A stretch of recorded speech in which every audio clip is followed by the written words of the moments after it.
Pasito tum tum, pasito tum tum, pasito tum tum, pasito. Hello, this is your Willie. Welcome to a classic modern reviews.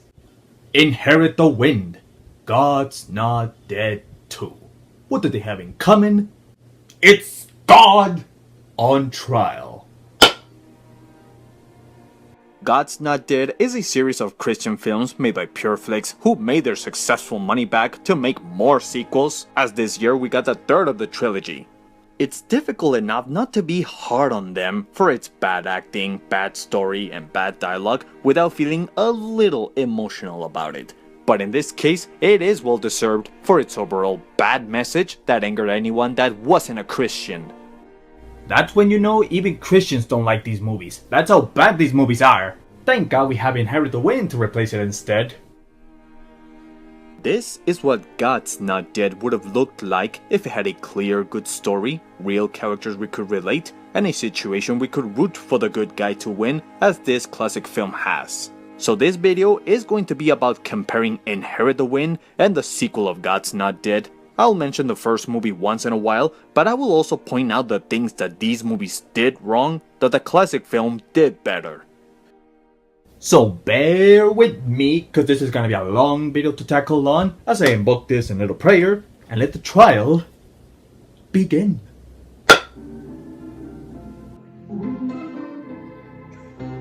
Jesus, hears every prayer.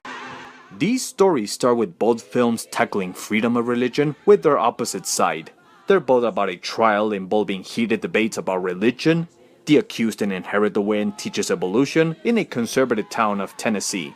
The accused in God's Not Dead 2 is a Christian who shares scripture in a liberal community. The antagonists in Inherit the Wind are radical, fundamental Christians, and the antagonists in God's Not Dead are the atheists. The main leads in Inherit the Wind are the prosecutors, while in God's Not Dead 2, the prosecuted is the main lead. They also open up with a musical song to set up their own tones. Inherit the Wind sets up how the town's justice system is blinded by their fundamental yet extreme religious beliefs. Give me that old time religion, it's good enough for me. God's Not Dead 2 sets up that, well, it's a Christian film, and it's America first, and that's about it. The Bible talks about having a good foundation in our house, so when the storm comes, it may not destroy it. In this case, I would like to apply this analogy to movies. A good movie must have a reasonable foundation to why it exists. Within the story, there has to be a clear and understandable plot that leads to a mission or a problem that needs to be fixed. Depending how high the stakes are, including how good the story and the acting is, it will determine whether the audience gets invested in what you're bringing. Before I look into their foundation, I need to see why do they exist. One common theme each of these movies share is persecution. Persecution for open thinkers and persecution for people of faith. When Inherit the Wind first came out, it was a result of the McCarthy era in the 1950s, during the American-Soviet tension of the Cold War. The McCarthy era, also known as McCarthyism, was a witch hunt campaign for suspect communist spies in the US, which would also be known as the Red Scare. Workers from public jobs, including Hollywood actors and directors, were called to testify any suspicious names to blacklist them, ban them from working in the US, or send them to prison. But the 50s was a decade governed by the conservative fears of expressing any liberal ideals outside of the conservative views of McCarthy that would have been labeled as a communist and as a traitor. Inherit the Wind was a response in that time to the fear of expressing your beliefs other than what you were enforced. It was challenging the conservative system that was violating the basic liberties of freedom of expression. This man wishes to be accorded the same privilege as a sponge. He wishes to think. Now the whole existence of the God's Not Dead movies is to prove two things. One, that God exists, and two, that Christians are now suffering persecution in their schools, their churches, and in the media. If we stand by and do nothing, pressure that we're feeling today is going to mean persecution tomorrow. Whether we admit it or not, we're at war. not against flesh and blood, but against the powers of this world. Let's talk about this persecution part. Now, yes, Christian persecution is very real in Asia and the Middle East. But we're talking about America!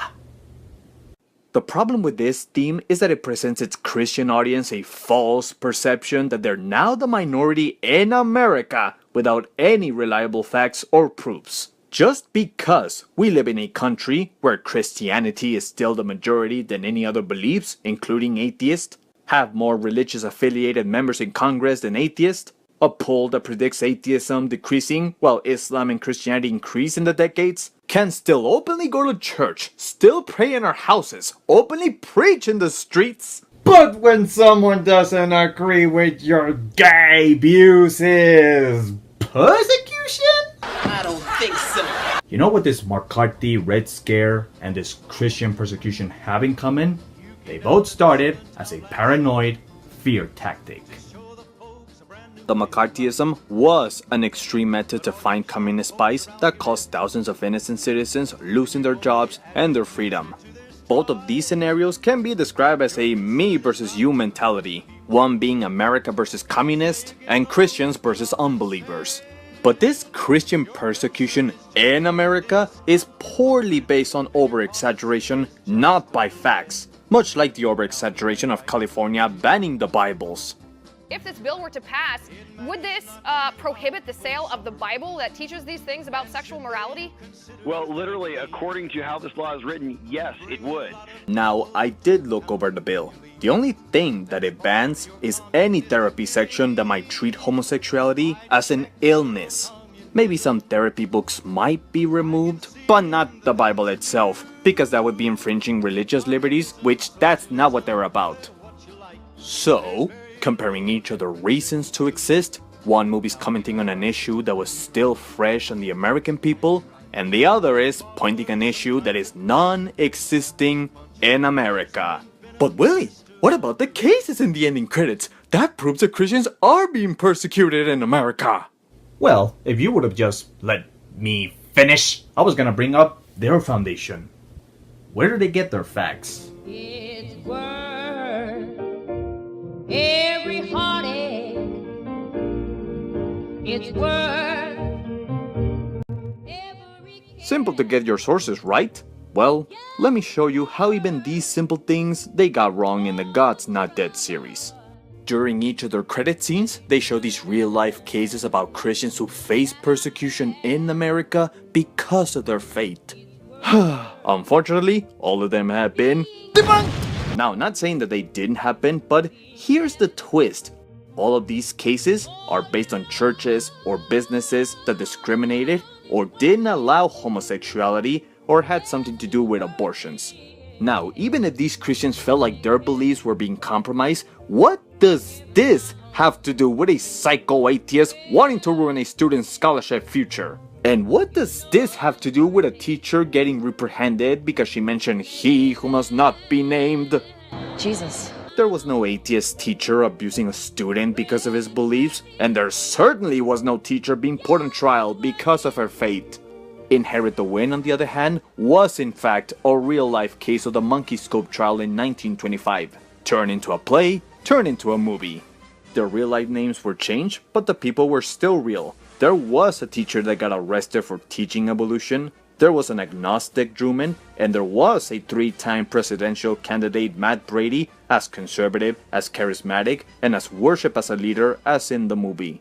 God bless you, Matthew Harrison Brady. But the reason behind what led into this case was very interesting. The Monkey Scope trial was a stage case meant to happen by the ACLU, a non-profit organization that defends people's rights just like the JL organization. They wanted to challenge the town's Butler Act, which forbid teaching evolution because they thought it was against the Constitution. The town's leaders agreed to stage the trial because it was heading into bankruptcy and they needed some form of media attention that could boost their economy and tourism. So, they hired a substitute teacher that could teach a forbidden subject, be framed and trialed, as they made a circus spectacle of questioning the authenticity of this law. Depending on which side you're in, you might see this in two different ways. Either you see it as a greedy, corporate scheme to discredit fundamental Christians, or it was a smart business move to help the residents in that area not to lose their homes in the near future. Thank you very much. But at least their facts were honest. Their context made the film more understandable, and the purpose of this trial much clearer. Save the town from becoming a starving, homeless city, and bring awareness that being a free thinker does not mean communist. With God's Not Dead, none of it is real. It's just made up stories with facts that don't line up with the movie and can only provoke unnecessary division. And I say this because some might think this is really happening, Christians are now the minority, and this is how they're being treated in America. Remember these numbers. I can't trust any of the facts they bring about persecution, because one half is made up, the other half is fallible. And because I can't trust any of the facts they bring, there's a reason why its foundation is trampled by other critics. Because it's weak. And I haven't even started with the characters yet.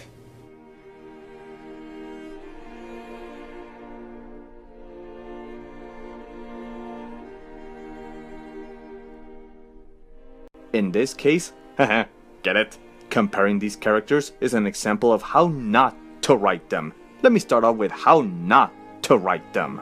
One thing you should never do is label a person as a stereotype. Every individual should be defined by what's in their character. Do they have ambitions? Do they have struggles? And not by their nationality, or their social cliques, or their religion.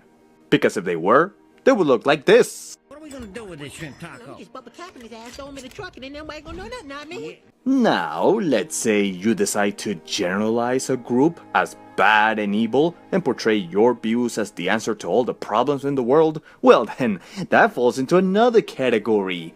Propaganda.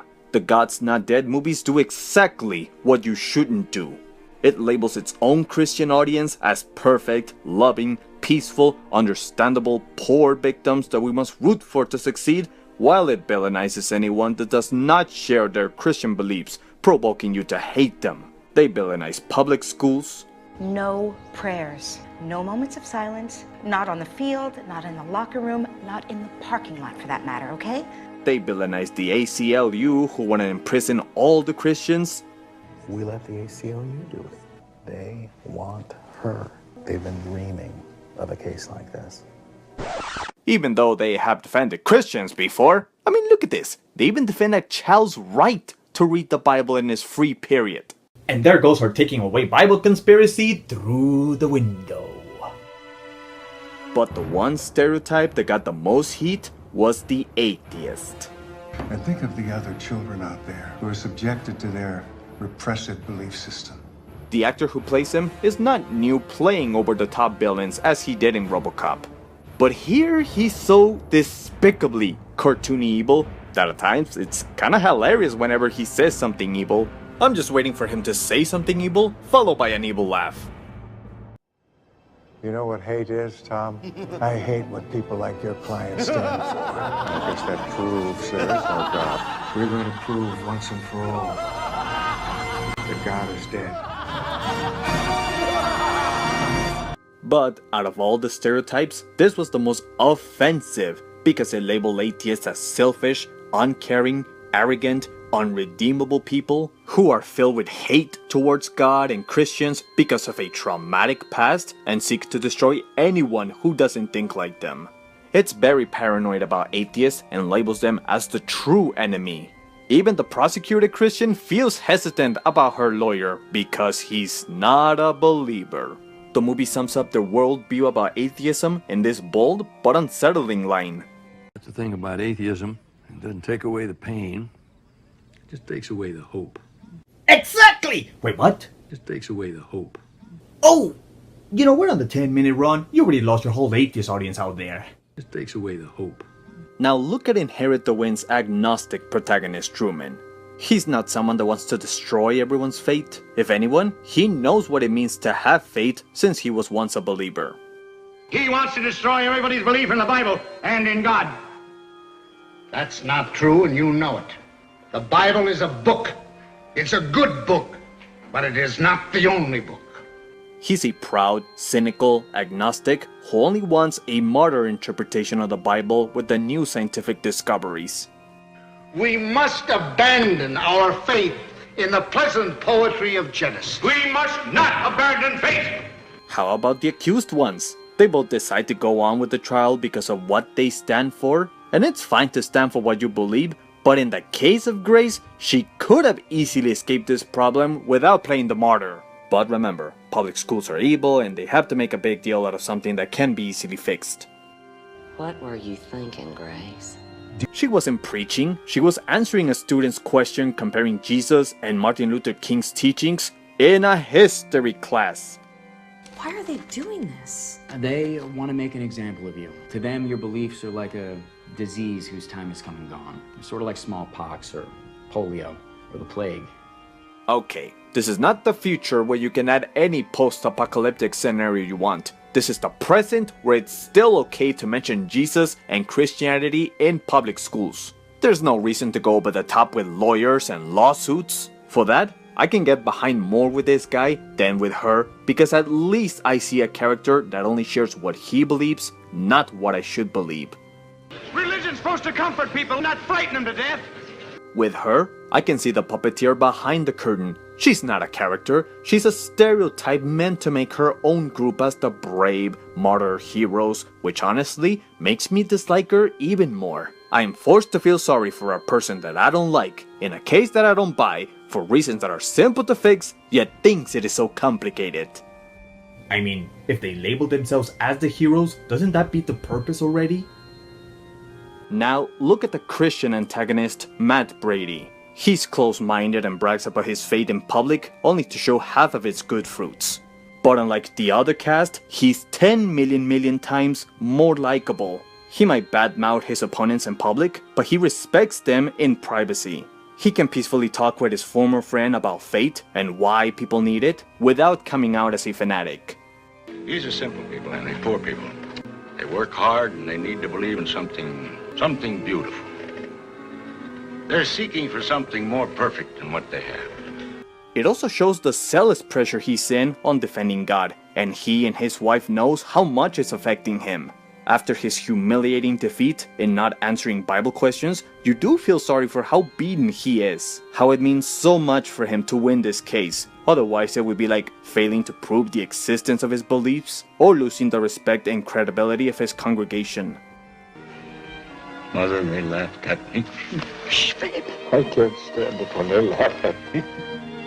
Each movie depicts their opposite sides as fanatic extremists. But the reason Inherit the Wind gets away with it is because it doesn't generalize all Christians as ignorant bigots. They're still represented in a positive light by Truman, the pastor's daughter, and Matt Brady's wife. They're all flawed people, and nobody's depicted as a hero.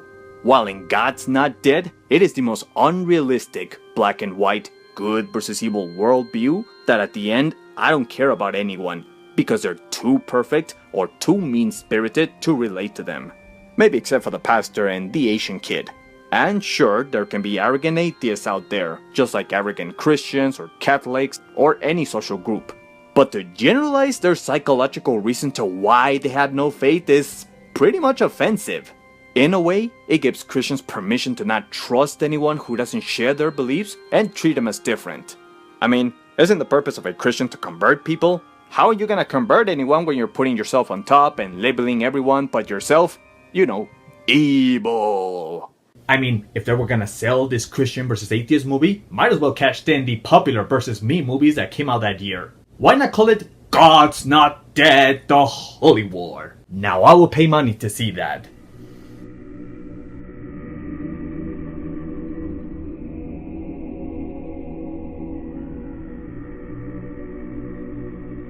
Catholicism in Europe ruled with an iron fist before the Reformation. It opposed strictly to any opposition of belief or practices with fear, persecution, and violence. When the Protestants broke from Catholicism, they settled in the New World, where they established new laws that were set apart from the tyrannical monarchy of Europe. They wanted to establish democracy, religious tolerance, and refuge to those persecuted for their religion. In 1787, the Constitution was written granting freedom of religion and prohibited Congress any biasness that favored any other religion.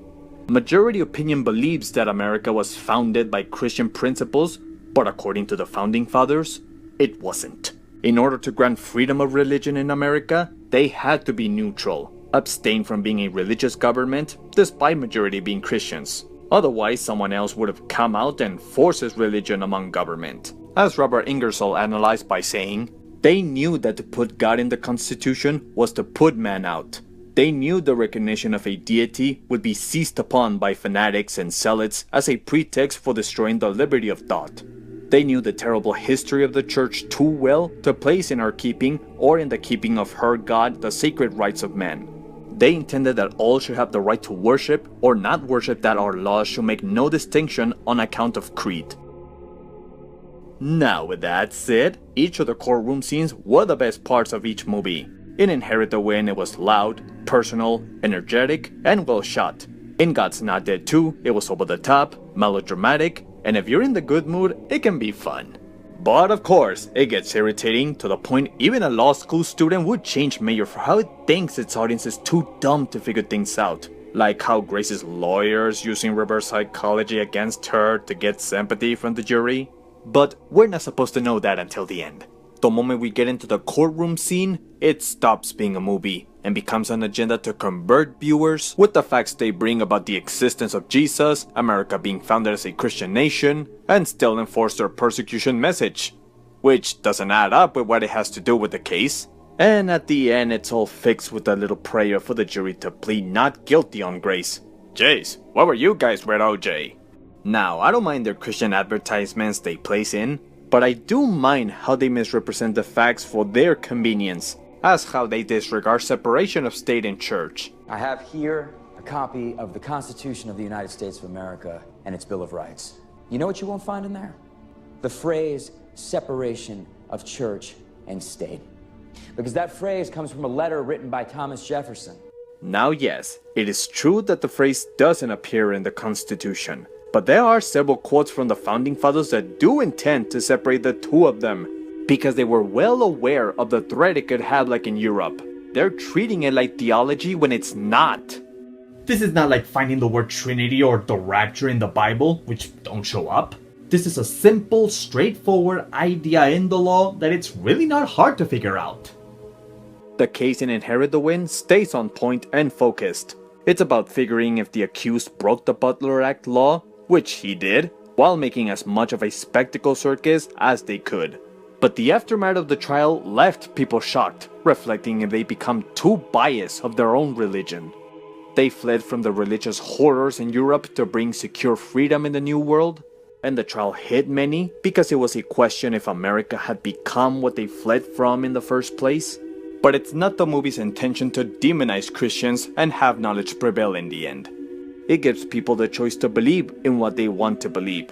The movie backs it up symbolically as how no one is the real winner in the case. The accused teacher doesn't win, but the accuser Brady doesn't win either. The ending embodies how it doesn't tarnish all religions when Truman picks up the Charles Darwin book and the Bible, holds them together, as if saying science and the Bible don't need to be enemies. They can work together, learn from each other, and settle to hear both arguments.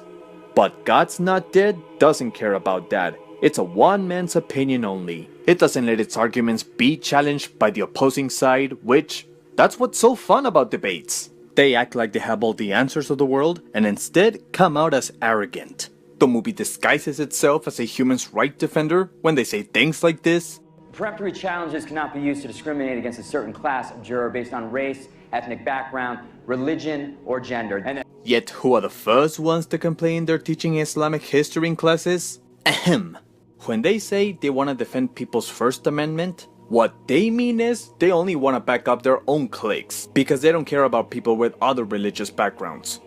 It just takes away the hope. And I'm not saying I'm the biggest human's right defender, but it's interesting how the supposed followers of truth cover up have the truth. Which begs me to question, is this how they really are? And if so, can they really be trustworthy?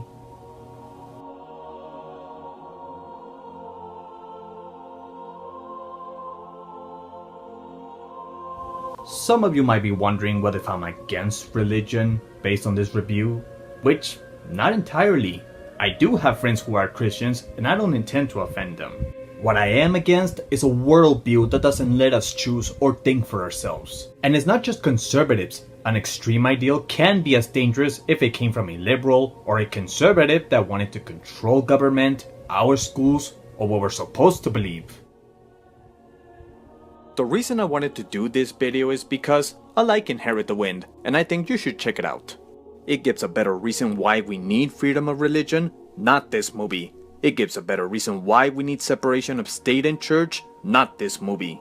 For some, this might be an anti-religious movie, but its mere goal is not to criticize people of faith. It criticizes people that use faith to justify bigotry, hate, fanaticism, or deny their free will to choose. It at least encourages to stand firm on some belief rather than stand for nothing, as it heavily criticizes those that mock other people's principles but don't give back to society, as it is Gene Kelly's character. It's also a cautionary tale that we shouldn't put preachers as equal to God. At the end of the day, they're just as imperfect like us. They can confuse the will of God with their agendas, and out of 10 commandments, 10,000 more will be added by men who control religion. But if it's too liberal for some conservatives, then I recommend this other Christian film, A Matter of Fate. It's the same premise as God's Not Dead, creationism versus evolution. While it's not good, it's at least better. It's more thought-provoking and does exactly what Inherit the Wind does. It lets people choose what they want to believe, not force it to them. The message of God's Not Dead is you're with us or you're against us. If you're against us, we will look at you differently, we will label you, stereotype you, and despise you. When the first movie came out, I actually drank the Kool-Aid. I thought all the atheists were the same as awful, miserable people. But as I open up to other views, I realize there are two sides of the story, and Christians only want their story to be heard.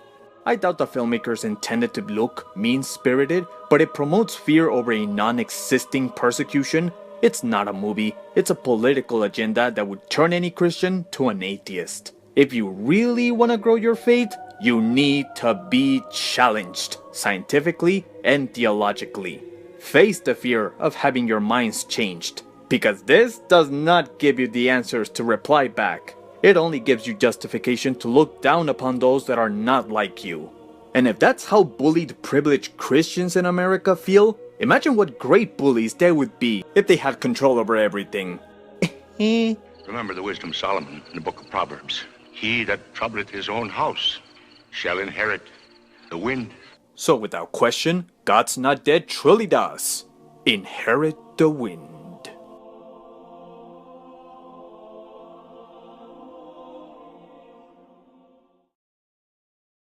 And those were my thoughts on these movies. Have you seen them? Did you like them? Did you not like them? Leave your comments on the section to see what you thought about them. And if you like this video, leave a like and subscribe for more content. Well guys, tune in next time for more videos to come.